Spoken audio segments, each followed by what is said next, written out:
So we have a Mars retrograde coming up on December 6th, and Mars is not always known for being the nicest. So how can you prepare for a Mars retrograde? Mars in its neutrality is really about our priorities. If you prioritize well, you may not have to go into battle, but if you are not well prioritized, that's when things can arise that are confrontational. That tracks. That's a word that works for this specifically, yes. So there's a couple things in your chart to go check out. The first is going to be, where is Mars? Specifically, what house is Mars in? First house is self, second house is your resources, third house is direct communication, fourth house is your home, your literal house, yep. Fifth house is joy and parent-child relationships, sixth house is your health and indirect communication, seventh house, intimate mirrors, intimate relationships, eighth house is exchanges, also taxes and making money if applicable to you. Ninth house is your aims, your targets, your goals, your purposes, your dreams, also true. 10th house, career orientations, your systems, any structures, hierarchies that you're involved in.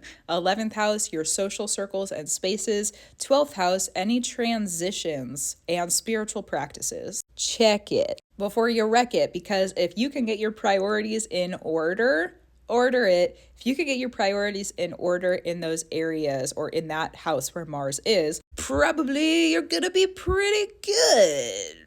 Probably. Mars sometimes can reveal enemies to us. So if you prioritize now before the retrograde comes and then something wants to throw you out of those priorities, boundaries. It's a time for boundaries. Boundaries for sure. Also, Mars is about our harvest and those resources of self and protecting those resources of self. So in the house where Mars is in, are you protecting your resource of self? And if not, how are you able to do that? If you can get that stuff in order now, before Mars retrogrades, you're already going to know what your priorities are, and you can't get tricked out of moving in a different way. That's true. You may also find yourself where Mars is in your chart looking backwards to other things that you've done within the past year and a half or 2 years. Mars doesn't retrograde except for about every 2 years. So we have a long time of consideration that comes back up in those 8 to 11 weeks of a Mars retrograde. So if you can really sit with, what was I prioritizing in that area of my life over the last 2 years? How does that help me? How does it not help me? Are my priorities different now? And if yes, how so? Have you let anything go that's trying to return? And is it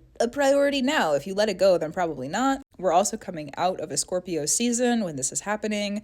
So we also are letting go of some stuff right now. Mars also rules Scorpio, so if there's some things in Scorpio season that you let go of that don't need to return, just make sure that there's boundaries so that they cannot return. That's true. And next year, Saturn's about to move into Aries, which is ruled by Mars. So this is a great, wonderful, lovely time to sit and learn the lessons of Mars and its retrograde to be able to prioritize through Saturn being in Aries. Yeah. If you wanted some extra homework and some extra spaces to look at in your chart, because I know some of you love it. And listen, I love you too. That's great. Go check out your first house and your eighth house and see how you're prioritizing in those spaces. Also, check out Aries and Scorpio in your chart and see how you're prioritizing in those spaces. And then any of the placements in the first and the eighth and in Aries and in Scorpio. That's a lot of extra homework. But if you really want to get into the nitty gritty, which Saturn in Aries is probably going to ask that you do. So if you want to get really into it right now, that's what you need to look at. And that's what I have for you. Hopefully it's an easy Mars retrograde for you. That's true. And if not, may it do what it needs to do. And you too. Also true. Yeah. Gratitude, reverence, and love to you. Keep it up. Keep doing what you need to do. Keep up your brew. We're almost out of all the hard stuff. We're almost out of all the hard stuff. When Pluto goes into Aquarius, there's a big switch up.